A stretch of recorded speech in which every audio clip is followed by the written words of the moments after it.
inside. I don't wanna waste what's left. The storms we chase are leading us, and love is all we'll ever trust. Yeah, no, I don't wanna waste what's left. And on we'll go. Hello guys, this is Prastuti Devi. Welcome back to my channel. Thumbnail চাই আপোনালোকে হয়তো গমেই পাইছে আজি ভিডিঅ'টো কিহৰ ওপৰত হ'বলৈ গৈ আছে।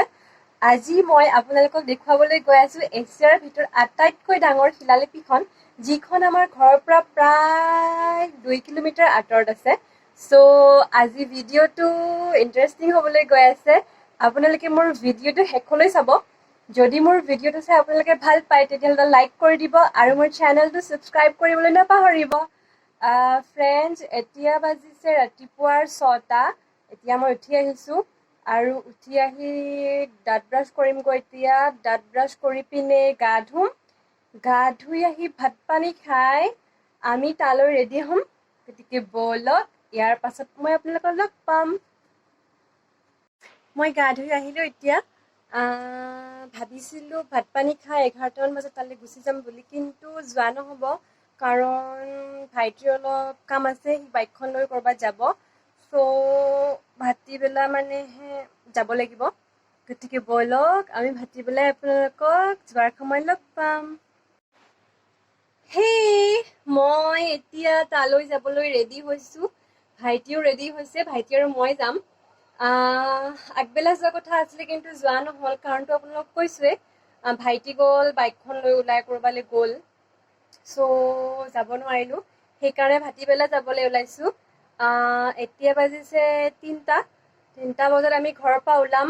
তাত গৈ পাওঁতে বেছি সময় নালাগে, কাৰণ আপোনালোকক কৈছোঁৱে ঠাইখিনি বেছি দূৰ নহয় আমাৰ পৰা। চ' তাতে যাই আপোনালোকক সকলোবোৰ মই দেখুৱাম। গতিকে ভিডিঅ'টো শেষলৈ চাই থাকক আৰু মোৰ ভিডিঅ'টো লাইক কৰিবলৈ নাপাহৰিব। মই আহি বাটত ৰখি আছোঁ ভাইটিৰ কাৰণে আৰু মাস্ক মাৰিছোঁ, কাৰণ মাস্ক মাৰাটো মেণ্ডেটৰী হয়। আমি এতিয়া গৈ আছোঁ ভাইটি আৰু মই।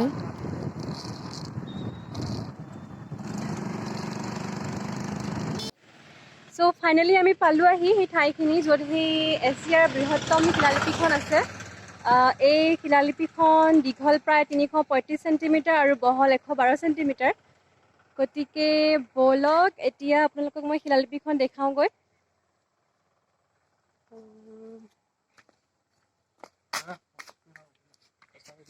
ইয়াত সোমাইছোঁ, এইফালে আছে। ইয়াত সোমাই প্ৰথমে বাওঁফালে এনেকৈ ইয়াতে লিখা হৈ আছে, জাননী দিয়া হৈ আছে। ইয়াত লিখা হৈ আছে যে এই শিলালিপিখন কেতিয়া উদ্ধাৰ কৰা হৈছিলে, আৰু ইফালে লিখা হৈ আছে এই শিলালিপিখন কিমান দীঘল আৰু কিমান বহল। ইয়াত গোটেইখিনি তথ্য সম্পূৰ্ণকৈ আৰু ধুনীয়াকৈ নিয়াৰিকৈ ইয়াত দিয়া হৈ আছে, যাতে ইয়াত টুৰিষ্টবোৰে আহি ইয়াত যাতে কোনো তথ্য আধৰুৱা হৈ নাযায় তেখেতসকলে যাতে গোটেইবোৰ তথ্য পাই যায়, তাৰ বাবে ইয়াতে গোটেইখিনি বস্তু বহুত ধুনীয়াকৈ লিখা হৈ আছে।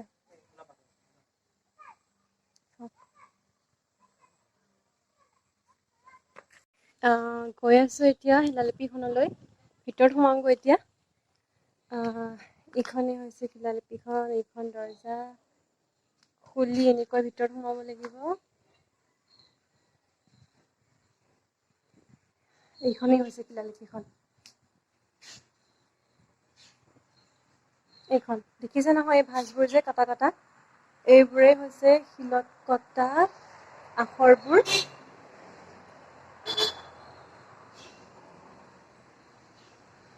বেছি স্পষ্ট নহয় কাৰণ বহু যুগৰে সেই তাহানি যুগৰে এই শিলালিপিখন। চ' ইয়াত কটা আখৰবোৰ, ইয়াৰ ভাঁজবোৰ ঘঁহনি খাই প্ৰায় নোহোৱা নিচিনাই হৈ গৈছে। এইখনেই হৈছে এছিয়াৰ বৃহত্তম শিলালিপিখন। এইখন মই 335 চেণ্টিমিটাৰ দীঘল বুলি কৈছিলোঁ। আচলতে 335 চেণ্টিমিটাৰ নহয়, 395 চেণ্টিমিটাৰ দীঘল আৰু 112 চেণ্টিমিটাৰ বহল। আপোনালোকে দেখিছে হয়তো ইয়াৰ আখৰবোৰ ভালকৈ ধৰিব নোৱাৰা হৈ গৈছে কাৰণ মধ্যযুগতে এইখন লিপি শিলত কটা হৈছিলে আৰু ইয়াক উদ্ধাৰ কৰা হৈছিলে বহু বছৰৰ পাছত।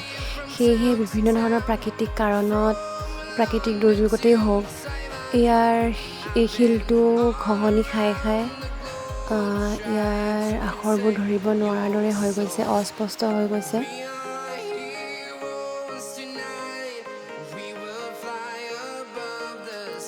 ইয়াৰ পৰা ওলাই কাষতে এজোপা বেলগছ আছে আৰু তাতে পূজা কৰা হয়। মই সেই বেলগছডাল দেখুৱাম।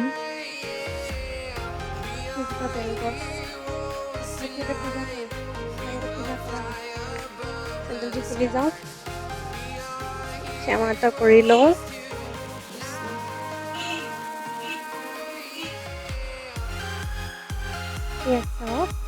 পূজা কৰা হয় ইয়াতে। ভগৱানৰ কৃষ্ণৰ ফটো বেছি ওচৰলৈ নাযাওঁ, আকৌ সেৱা এটা কৰিছোঁ। সেৱা জনাই মই অলপ আগুৱাই গ'লোঁ।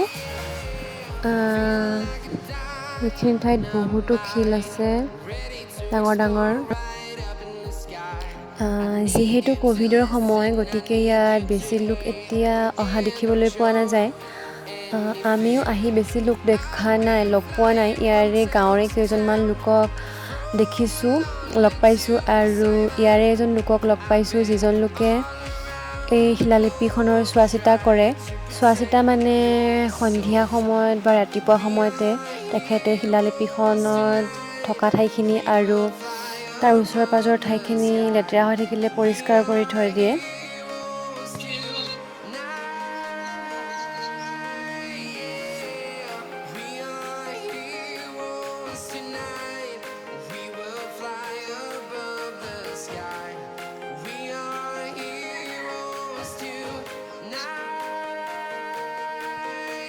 এইফালে সকলোফালে এইবোৰ শিল, ডাঙৰ ডাঙৰ শিল। মাজতে শিলালিপিখন কটা হৈ আছে।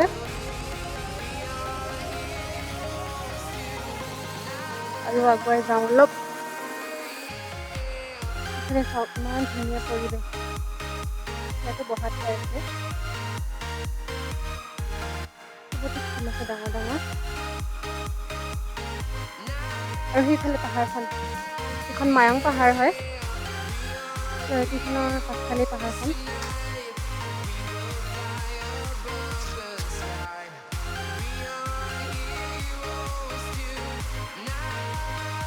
ওপৰলৈ যাওঁ বলক, শিলকেইটাৰ ওপৰলৈ যাওঁ।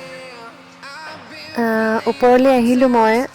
ওপৰত আহি চাৰিওফালে দেখাইছোঁ, সকলোফালে শিলেই আছে আৰু ডাঙৰ ডাঙৰ গছ আছে।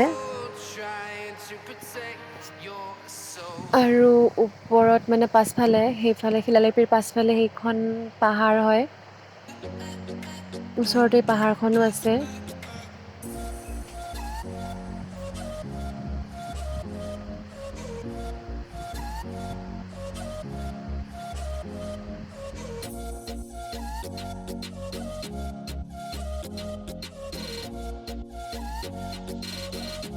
শিলকেইটাৰ পৰা নামিয়ে এটা ৰাস্তা আছে সৰু, সিফালেদি গৈ এটা কুঁৱা পোৱা যায়। সেইটো হৈছে কুঁৱাটো, পানীবোৰ লেতেৰা। সেইখন হৈছে পাহাৰখন। ইয়াৰ সৌন্দৰ্যটো চাওকচোন।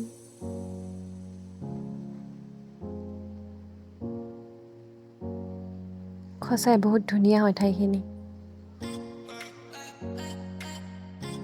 চালোৱে প্ৰায়খিনি ঠাই, এতিয়া ঘৰলৈ যাম। আহি শিলালিপিখন পালোহি, এইখন।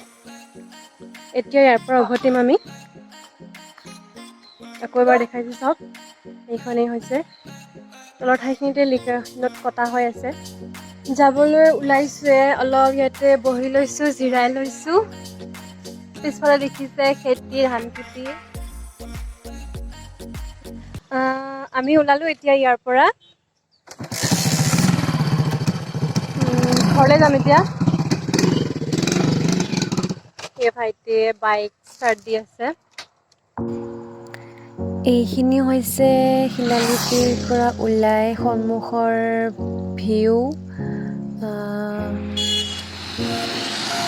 বহুত ধুনীয়া হয়। আৰু সেইফালে দেখিছে, সেইফালে বানপানী হৈছে, সেইফালে ৰাস্তাৰ কাষত পথাৰখন আছে আৰু সেইফালে বানপানী হৈছে। আৰু আমি এতিয়া ঘৰলৈ উভতি আছোঁ। আজিৰ ভিডিঅ'টো মই এইখিনিতেই শেষ কৰিম, ইয়াতকৈ বেছি আৰু ভিডিঅ' নকৰোঁ। আপোনালোকে যদি ভিডিঅ'টো চাই ভাল পাইছে তেতিয়াহ'লে ভিডিঅ'টো লাইক এটা কৰিব আৰু মোৰ চেনেলটো ছাবস্ক্ৰাইব কৰি দিব। Thank U.